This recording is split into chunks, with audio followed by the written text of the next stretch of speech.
general in jail, or they probably will put him in jail for as much as 5 years when General Petraeus' life is destroyed. You say this is a system that is broken. It's broken. So what happens, I'm going to ask you about each scenario. If you win tonight, how will you move forward to heal the rift that many people believe exists in this country? Well, that I believe exists. You and I have spoken about it. And, we have a very divided country. We're divided in many different ways, but we are certainly a divided country. What would you do to bring it together? What would we do? You've got to be, first of all, we need jobs. We have to bring our jobs back because our jobs are being stolen like never before. You look at the number of factories and plants that are closed around the United States over the last 15 years. It's unbelievable to look at it. And the thousands and actually millions and millions of jobs that are missing. I mean, they're just missing. They were stolen. And it's a terrible situation. I think it's one of the reasons that, I made it through 17 people, and I'm doing obviously pretty well right now because we're essentially pretty close to being tied, I guess. And I can tell you from the results that are being out of the polling booths today, as you have already stated, I think we're doing pretty well too. Yeah, I mean, it's very close in many of these battleground states, which is what it's going to come down to. So, hello YouTube, hello Facebook, hello the world of the world. My name is Gavin, and welcome to live reaction of the election. So I'm going to keep this going. I've got 12 hours, 35 minutes of footage of space left on my SD card. So I'm going to keep this going as long as possible. The current time is... On top of that, people have to pay so much for it. So you're buying something that you're never going to be able to use. And Obamacare is killing our country. It's really hurting our country badly. It's clear that, 11:12 a.m. So I'm going to keep this going as long as I possibly can. I want to ask you this. If you do lose tonight, what's your next move? Well, I'm going to have to see under what circumstances. I mean, honestly, look, I want everything to be really, really smooth and really, really good. I understand the importance of that. I was very good at history. And frankly, I fully understand it's very important in so many different ways. But I've been using the word, and long before Bernie Sanders ever used it, I guess they all got it from me. I was talking about his situation. I was talking about other situations. It's largely a rigged system. And you see it at the polling booths, too. Are you saying that you believe this will not be over tonight, Mr. Trump? No, I'm not saying that. I say I have to look at, what's happening. I have to look at reports that are coming out. There are reports that when people vote for Republicans, the entire ticket switches over to Democrats. You see that. It's happening at various places today. It's been reported. In other words, the machines, you put down a Republican and it registers as a Democrat. And they've had a lot of complaints about that today. We have to be careful. We have to see what it is. We have to be... I must tell you, there's something really nice about the old paper ballot system. There is some... Maybe it takes a lot longer, but there's something awfully nice about the old system. Enthusiasm for her on election day elsewhere. Yeah, look, I think turnout usually is not just high in one state, it's high nationwide. We saw that in 2008, even in states where Obama did not compete, record turnout. So higher turnout is going to be better for Hillary Clinton in this race. That's traditionally true for Democrats. The larger number of people votes, the better they're going to do. We saw tremendous enthusiasm in the early vote. But when you look at the electoral map, the real challenge here is, David China can't put this on his map, but when you look at the numbers in the early vote, Nevada is gone for Trump. So he has to win Michigan, Pennsylvania, or Colorado, and then sweep the rest. So that's where we are looking at the race right now. And your turnout matters, but the higher turnout is bad news for Trump. Why is it necessarily bad news for Trump? Because Democrats have a much larger base than Republicans do. But if it's high independence, isn't this what Donald Trump wanted to do, to bring out people who haven't voted before? There was no evidence in the primary of that actually happening.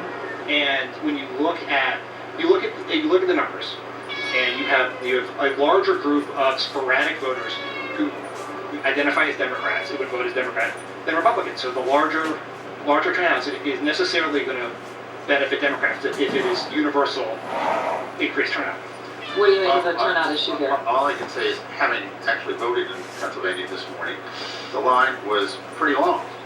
The turnout was clearly very good, and being in contact with a friend in the Pennsylvania legislature tells me that turnout throughout the state is extremely heavy, although not certain about Philadelphia. The northeastern part of Philadelphia, which has a lot of Republicans and cops and firemen and people who might be inclined to vote for Donald Trump, that turnout is very good. We don't yet know what it is, or at least I don't, for the rest of Philadelphia. John King was talking last night about the turnout for Barack Obama in 2012, and that it was in Philadelphia, it was something like 500,000 to 91,000 for Governor Romney.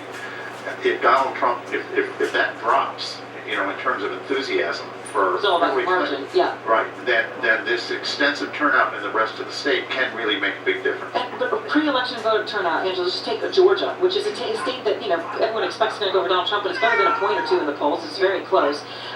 Pre-election voter turnout, highest ever. Higher than 2008.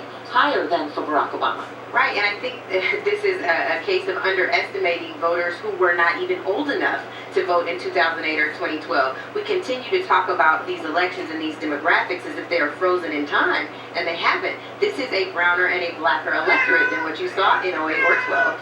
And there are folks who are registered. One thing that I think is so exciting, and I was so proud to watch it happen, last night in Illinois, to use a state that we know pretty much is going to go for Hillary Clinton as well, Chance the Rapper teamed up with the Black Youth Project and had a parade to the polls.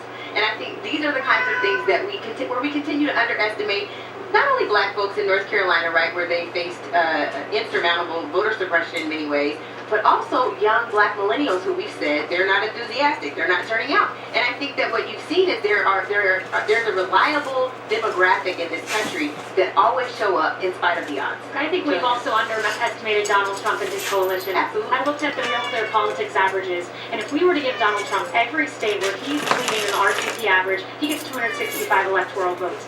And here's where his challenge lies, finding that one state that will come into his column that is a blue state. New Hampshire, for instance, that's a toss-up on our map. I haven't included that because he's trailing in the RCP average there, but slightly. If he can hold down where he's leading, even slightly, as in Florida, for instance, where it's 0.2%, and pull in New Hampshire, we've got 269, and the legislature here might be the one making the decision. We all hope that doesn't happen. All right, all stay with me because we're going to go to North Carolina, which is perhaps to be the state that decides it all. Obviously, must win for Donald Trump. There's one county in particular in North Carolina that you need to watch. We're going to tell you about that county. And does it really all come down to the black vote in Ohio? And what does a presidential candidate actually do on Election Day? We're going to talk to the two men who know all too well.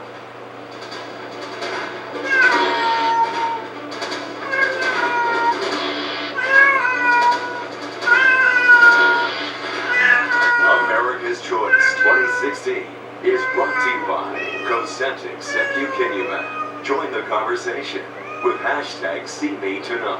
Go to CNNPolitics.com for more about this momentous election. See me.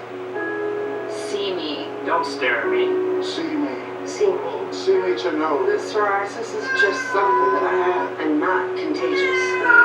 See me to know that I won't stop Until I find what works. Discover Cosentyx, a different kind of medicine for moderate to severe plaque psoriasis, proven to help the majority of people find clear or almost clear skin. 8 out of 10 people saw 75% skin clearance in 3 months, while the majority saw 90% clearance.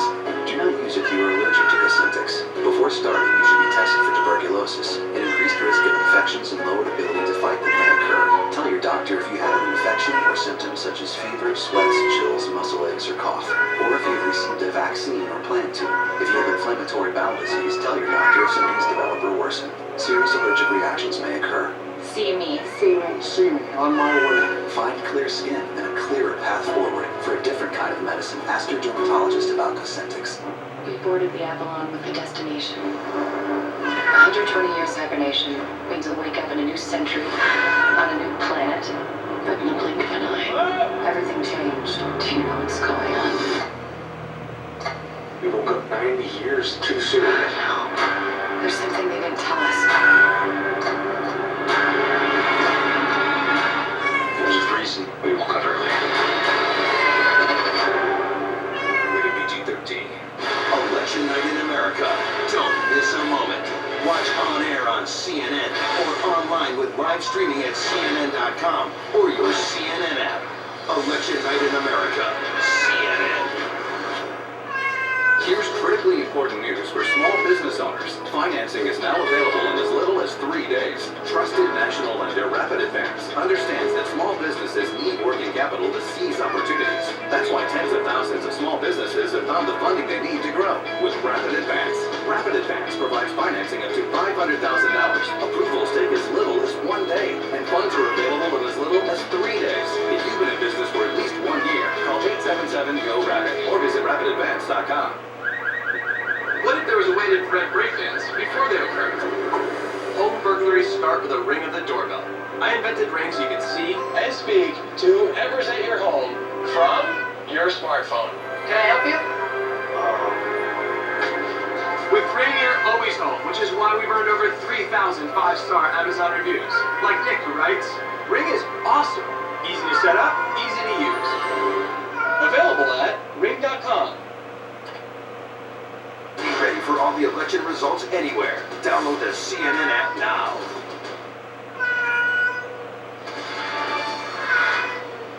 Welcome back at this hour. Voters in line at polls across the United States. All eyes are on the battleground states, and in particular a must-win state for Donald Trump, North Carolina. It could be the state who decides who becomes America's 45th president. Gary Tuckman is live in Charlotte, North Carolina this afternoon, where people are queuing to vote. And Gary, Hillary Clinton has several paths to 270 electoral votes, with or without North Carolina. She wants it. She doesn't have to have it. But Donald Trump must win North Carolina. Very important state, Aaron, for Donald Trump. And right now we're standing in a place where it's polling place perpetual motion. We're standing in one of the 2,700 precincts here in the state of North Carolina. Right now we're in the heart of Charlotte. And this has been a very busy place. It opened at 6:30 this morning. There was a line around the block to get in. The line died down a bit, but now it's picking up again. And you can see it's been full all day. There's a woman right here, as a matter of fact. I'm going to ask you a quick question while you're registered here. Which one of you are voting? Both of you? Here, you voted? You voting too? Okay, Yes, good. sir. Okay, that's good. But quickly, you told me that you actually left because it was too crowded. I did leave this morning because it was too How crowded. long were you waiting before you left? Well, I didn't have much time because my husband needed to go to work and he was with the baby. So, I think it was an hour long this morning. It wasn't too long. I would have waited if I didn't have to get my husband. But you're voting now. Yes. Excuse me again. We could tell you that this county, Mecklenburg County, was very kind to Barack Obama in 2008, 2012. In order for Hillary Clinton to win the state of North Carolina, she also has to do well here. And she would have to do well in areas like the Research Triangle, which is Raleigh-Durham, which is northeast of here, about a 2.5-hour drive. This area where we're here right now, they'll let us walk around and give you an idea of what's going on. There are no voter IDs necessary in the state of North Carolina. You line up here after you fill out a form, you hand them the form, they make sure that you're registered here in this precinct, and then they escort you to one of these machines over here. They have 21 touchscreen machines. People vote here. They've had no problems with machines all day. Everything has worked very orderly. We can't tell you, Aaron, one thing about the lines here, which are incredible. Most people have already voted in the state of North Carolina. Very extensive early voting program here, 16 days of early voting. 3.1 million North Carolinians voted early. Now there are 6.9 million total registered in this state. So you already had, before anyone came to any of these polling places today, 45% of registered voters already go to the polls. And one more thing I want to mention to you, we've heard about Donald Trump's lawsuit against the state of Nevada about people voting after the voting was over. We can tell you one anecdote here that we saw on Friday. The voting was over at 1 o'clock, but the line continued until 6:15 because there were hundreds of people in line at 1 o'clock. And literally, when we stood at 1 o'clock at the end of the line, we watched someone show up 30 seconds after 1 o'clock. They were not allowed to vote, but everyone else waited in the line for 5.5 hours if they got there before 1. Aaron, back to you. Wow. All right. Gary Tuckman, thank you very much. And my panel is back with me. And let's just start with, I want to talk about some crucial places around this country, not even at the state level, but for anyone watching in America or around the world right now, there are clues that may not be an overall state. You may not have to wait for a state to see how this election is going to go. Let's start with North Carolina, where Gary was just reporting from. Wake County, specific county, crucial. In 2008, Obama won this county by about 64,000 votes, David, and won North Carolina. In 2012, he won it by 54,000, so only a little bit less. Still won it, but it wasn't enough. That county turned out to be the crucial county because he ended up losing North Carolina. You know this county well. I do. I grew up in next door. My son lives in right next door now, and I'll tell you, this is a state and a county that really represents the importance of college-educated people. There's been a lot of inflow into Wake County. The driving city there is Cary, C-A-R-Y. People just think it stands for the acronym for Concentrated Area for Relocated Yankees. That's great. And it's become very important, Mark Preston, when you look at that, because it is, when you look at Wake County in North Carolina, there are other counties like that now around the country, especially as you've seen those sorts of voters, people with that educational profile, not just living in 5 places in the country, but in 25 places around this country, 30 places, a lot more diversity. And we're also talking about new coalitions that are being created in this election. Whether they hold, we don't know.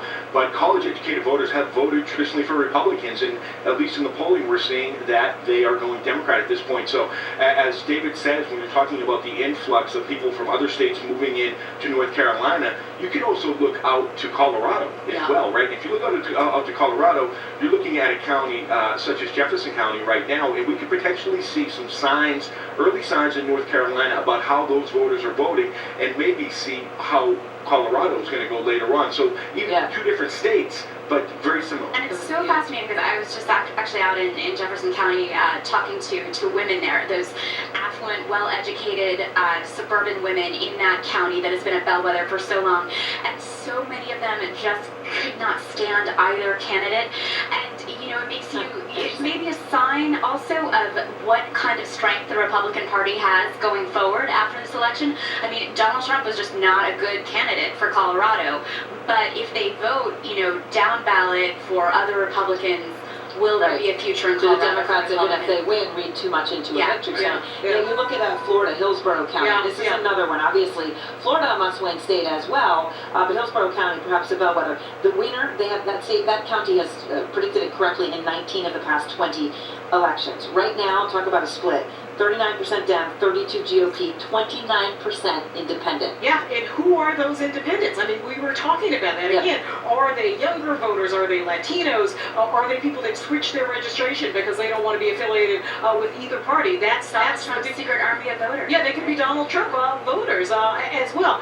All of these big counties, hugely important.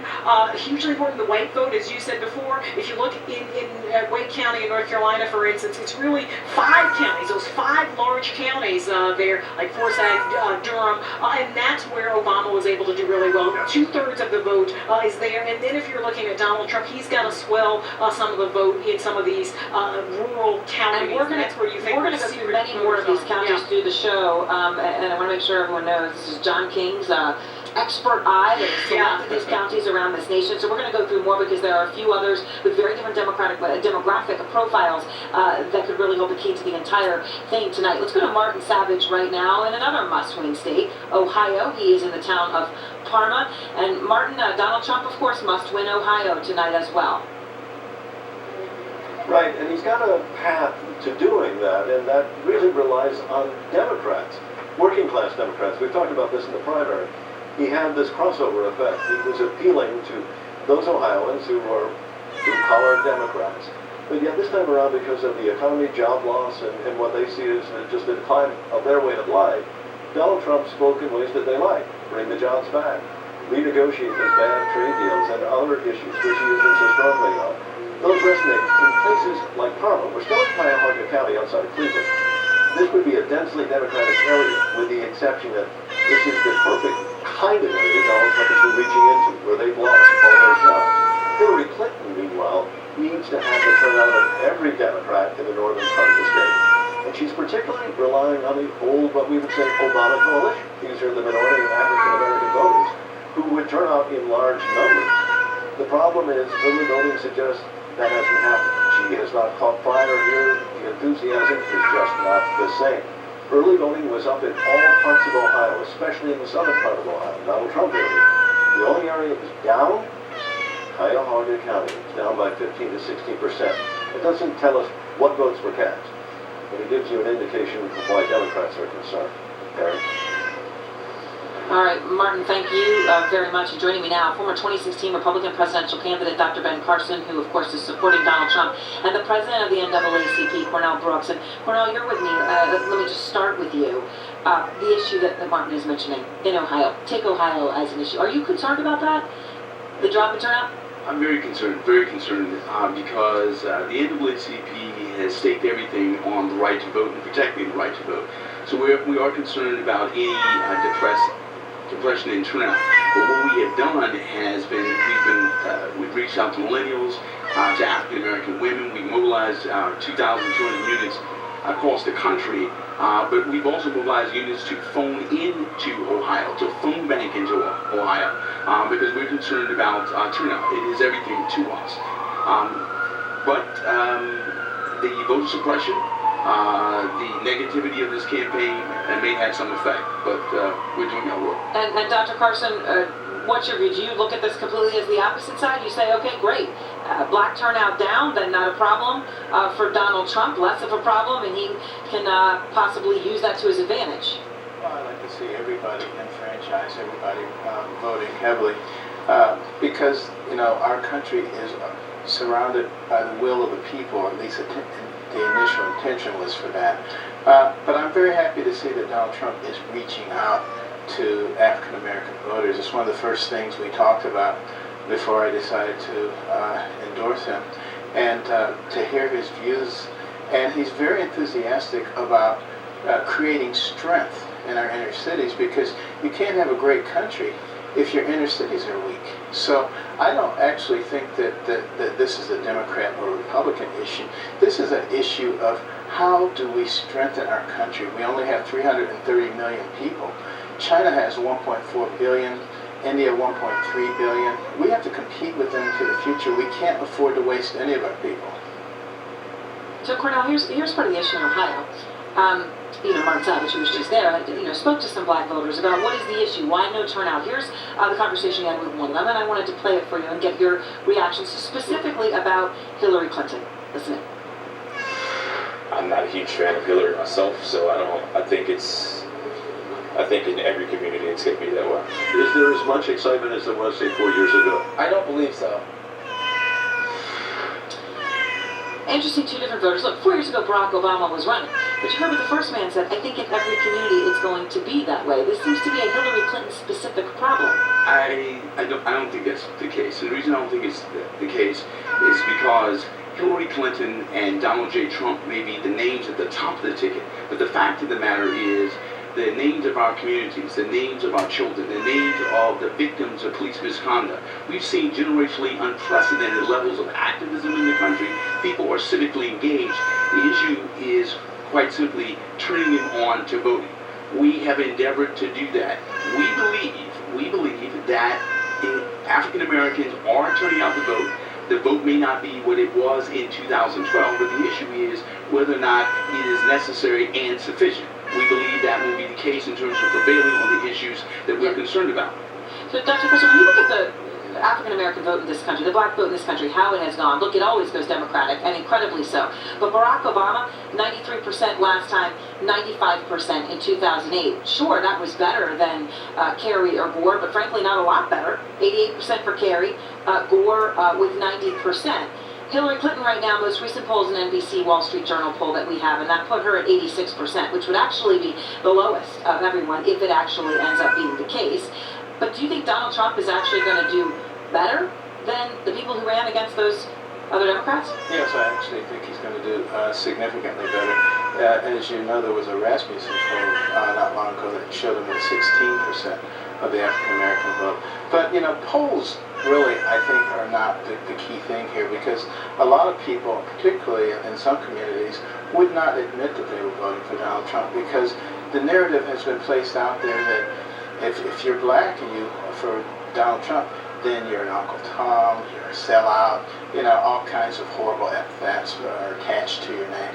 You know, that's part of the way that you corral people and put pressure on them, when in fact we need to be talking about the issues. We need to be talking about why is it that the income is going down, that we have more people being incarcerated, more out-of-wedlock births, you know, more people on food stamps. You know, we need to be talking about how do we solve that problem. And again, as far as I'm concerned, it's not a Democrat or Republican issue.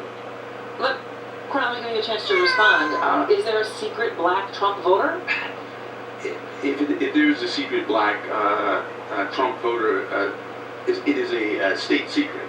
Because the fact of the matter is, African Americans are not the captives of political correctness. The first priority of any candidate is not to persuade that they can campaign, but to in fact demonstrate that they can govern, which means that you have to have specificity of policy. Mr. Trump has not spoken to the issues of the African American community. He unveils a new deal for African Americans, but has not spoken about employment, has not spoken about housing, has not spoken about education with any specificity. So he's not made the affirmative case. And so I don't believe that there's a secret stash of black votes for Mr. Trump, and we're saying that not as a matter of partisanship, but a matter of policy specificity. He's not risen to the standard of a serious presidential candidate, nor has he treated the intellect and the aspirations of African Americans seriously. And if he were to do so, it would mean speaking to black America with black people in the room about the issues they're concerned about with specificity. All right, thank you both very much, and we will see what those final numbers are, what the turnout is, and how it goes with the African American vote in this country. Next, we're going to go to Florida. There is also, in addition to the fact that it's a must-win for Hillary Clinton and Donald Trump, a bitter Senate battle going on. Can Marco Rubio keep his seat and wither the Senate? And like athletes before the big game, politicians have some superstitious rituals to get through Election Day. Coming up, the two men who've seen it all.